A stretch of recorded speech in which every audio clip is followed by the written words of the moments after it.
Hey, this is Frank Iero, and you're checking out MayTheRockBeWithYou.com. Frank Iero, welcome back to Australia. Thank you very much. Welcome to May the Rock Be With You. Thank you for being here. Appreciate that. So for starters, I have to ask, Okay. we had a celebration, now we have the patience. Right. What happened? Why did we change it? Well, you know, I always felt like when you make a record, especially like a second record, you have to kind of go in and reinvent yourself as an artist and kind of rethink how you make music.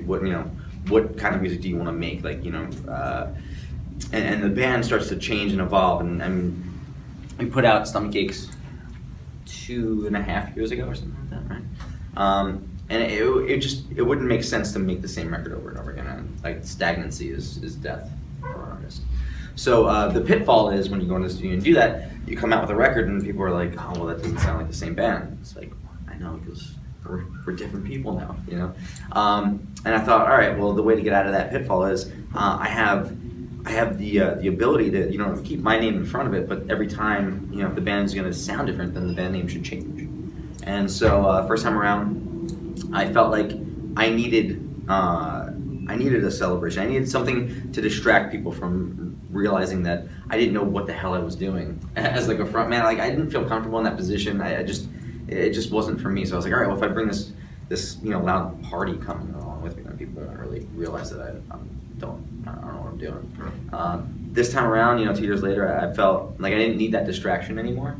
I didn't feel deficient in that. I felt like I found out how to do this on my own terms, and I didn't have to play into this character that I thought I had to play into. So I didn't need a celebration anymore. I needed something different in my life. I needed the ability to kind of take that step back and appreciate the now and stop worrying about like 20, 30 steps ahead of me, Sure. So the Virtue of Patience kind of came to mind, and I thought that was a really cool band name. I like it. So in the 2.5 years since Stomachaches, what specifically, or did anything inspire Parachutes? Yeah, for me, I'm a big proponent of being inspired by just what's around you, like where you are in your life, and I draw a lot of I draw a lot from just everyday mundane things, the things that we kind of take for granted. I think that as silly as it sounds, like to be in tune with the universe, and what the universe is kind of telling you and showing you around you, like these little miracles that we think of as just everyday occurrences. If you really keep your eyes open and keep your heart open, the world around you will inspire you to create. And so, those 2 years of touring and really just a different chapter in my life, like that inspired Parachutes. I think realizing who I am and where I came from and why I am the way I am was a big spark for a lot of these songs. Cool. And did you find that you felt a bit more pressure going in to make a second album? I think the pressure came from when I made Stomachaches, I didn't really intend on making a record. I was just writing songs, and they were purely selfishly just for me. Like I was gonna write these songs, record them, put them in a drawer, and that was about it. And then all of a sudden, I played them for a friend of mine, and before I knew it, like, he played for somebody else, and I had a record deal, and then I was out on the road. I was like, oh my god. So now I was like, all right, now I have to write a record that I know people are gonna hear. And do I actually know how to write just a record? You know what I mean? Like, if I didn't try to do it the first time and it just happened, like, do I know how to do it? Like, what if it just doesn't happen again? And so that was the pressure, I think, I put on myself of like, you fucked yourself now. Now you have to do something that you don't know how to do. So what did you do differently this time around compared to the debut? This time around, I paid a lot of attention to what I was saying and how I was saying it.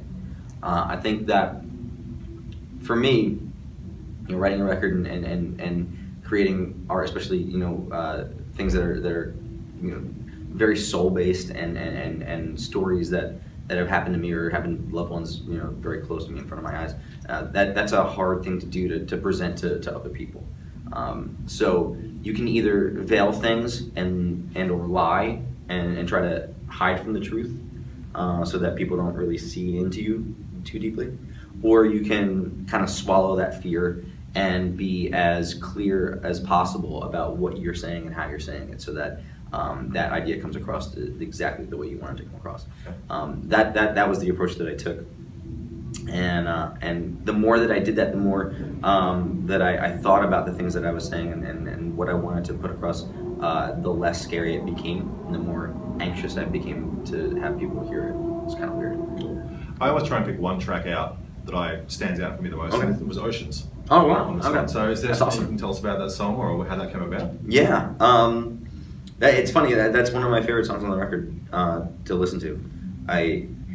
It started in its infancy, kind of at the tail end of Stomachaches. I think we had just released it, and then I started toying with the music that became that song, and I thought to myself that I remember thinking to myself like, oh, this would be really fun to play live. I wish I had done this sooner, but I kind of feel like songs are like relationships, or like lovers.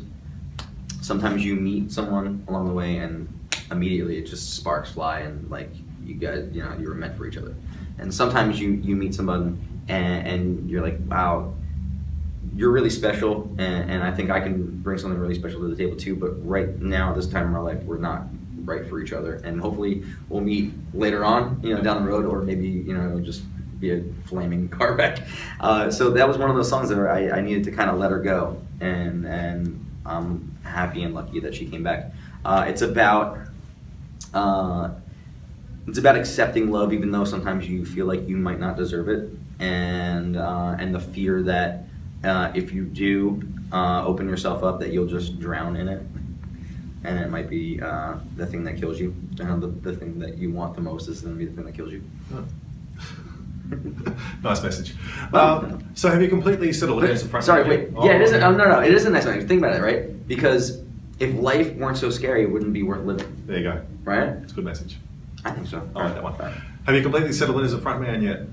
I think I'm having more fun. I started out thinking that I needed to be this preconceived caricature notion that I had in my head of like what a frontman was, and like the thing that you see on magazine covers, and I hated it. I just hated that idea in my head, and I was like, I'll never be that. I can't be that. Like I can't ever fake it enough to be that, And then I started to realize that that was just something that I was, manifesting in my own head, and I didn't need to do that. I could be the weird, awkward person that I am, and still engage people if they wanted to hear what I had to say. And so the more that I do it, the more fun I have while doing it. I'm learning how to write songs that I'm going to enjoy playing live, and how to sing those songs, and how to play those songs live. That's a fun process. Cool. And I think what's cool about it is that it allows these songs that I'm writing to grow and evolve as we tour, and that keeps me hungry as an artist. Cool. And of course you are back in Australia for some shows. Yeah. You were here earlier this year as well for some signings and acoustic sort of stuff. Yeah. How are you finding the Australian audiences this time around? It's really rad. What I like about it is it reminds me of the States in that we're this really spread out country, right? And so we started the tour in Perth, and that audience was so completely different than, say, like the audience in Brisbane, and then same thing then to Adelaide. Like it's everyone's different, and I love that, so you don't know what to expect, and I really thought like, oh, this is gonna be like a real rowdy crowd. This is gonna be and they were like the most like polite, subdued one, and I was like, wow. But they hung on every word. It was like this appreciation for music still came through, but their personalities were so light years beyond, like different from each other. It was kind of rad. Love it. Yeah. So what would you see as the biggest evolution of yourself that's got you to where you are today? Oh man.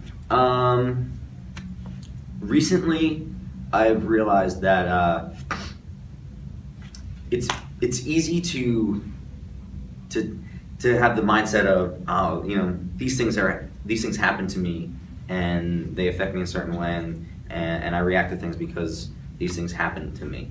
And I think the biggest change and shift in my my psyche is that I've realized that things don't happen to us, they happen for us.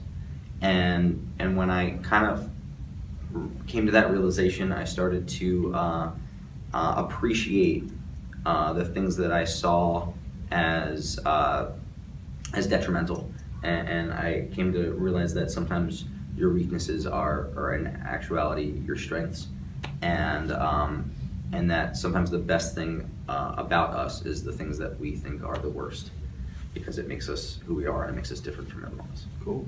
Now I have to ask about the Black Parade. Okay. Just turned 10. Yeah. And everyone lost their collective minds thinking the band was back together and going to tour again. Right. But it's a nice 10-year release. Uh-huh. What do you remember about that time when it came out? I don't remember much. All right, so it's funny. I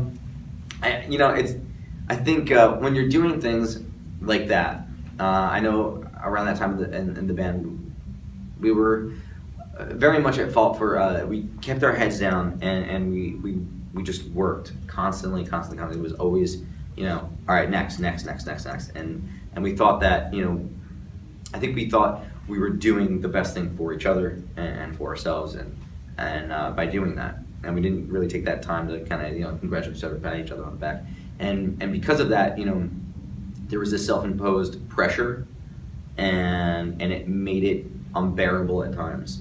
And when you keep your head down and things are unbearable, you're gritting your teeth and going, "This is great, isn't it? Everything's great." and a lot of that happened, and I think it was just so that we could continue to go and keep our heads up and really be there for each other, even though we were probably all suffering. When I look back, I think a lot of the time we weren't happy because of that, and I think maybe it would have been nice for us to kind of take a breath. But I'm very proud of what we made together, and I feel like it's a time and a project that I will forever be very proud of, and something I can show my kids and be like, I did something really special. I remember thinking that we were doing something really important and special. I had no idea what that meant yet, but I knew there was something about it. So what would it take to get you guys back together to do a couple of shows? Ever going to happen? Never going to happen? Here's the thing, right? Have you ever painted your house? No. You've never painted a house? All right. Have you ever, not like your outside, but your like a room. Oh, sure. Right. You Yeah. paint a room, right? So you start. How do you paint a room? You do like the corners, maybe like the edges, and then you go like in the middle, or maybe you just do the middle. So you start on like one end, and then you go around, and then you do that, and then you get to the other end where you started again, and then the room's painted, right? Like right now, you're not still painting that room, right? No. Like you finished, right? It's done. All right, And let's it's leave it at done. that. But I do have to ask one thing. Now, I know you weren't in the band for a certain part of the tour. You didn't come to Australia in Right, yeah. 1987. But did you do the Bon Jovi tour? We never did a Bon Jovi tour. We just No, you did did the one open for show, them. yeah, Yeah. which was fucking incredible. On the way, Yeah, right so on. you're from Jersey. I am right? from Jersey. You're Yeah, from Jersey. How was it opening for like one of the biggest bands in the world in the in New hometown? Jersey too. Yeah, it was insane, totally insane. They were so rad and so nice to us. Like, they didn't have to be that nice to us. They came in before the show and they gave us all these like leather jackets. It was so cool. It was so Jersey. It was like if your uncle had a huge rock band and just came in and was like, all right, kids, here's some leather jackets. Like, come play these shows. And it was like, holy shit. And then you hear them play like On Prayer and all these just classic songs. It just felt right. Yeah. It was incredible. I had to ask about that. Yeah, that's amazing though. I Yeah, love that. thanks. That's Yeah, so rad. 30-year fan, man. Now, lastly, what I do with everyone is I get them to look ahead to the future. So Right. when you finish your sentence for me, in 2017, Frank Iero wants to. Oh man. Wants to be happy. I want to write a book too. Cool. Yeah, but now that I said, I probably jinxed it. I want to smile more. All right. Yeah. Sounds good to me. Right? All right. Nothing wrong with that. Thanks, man. Thank you. Cool.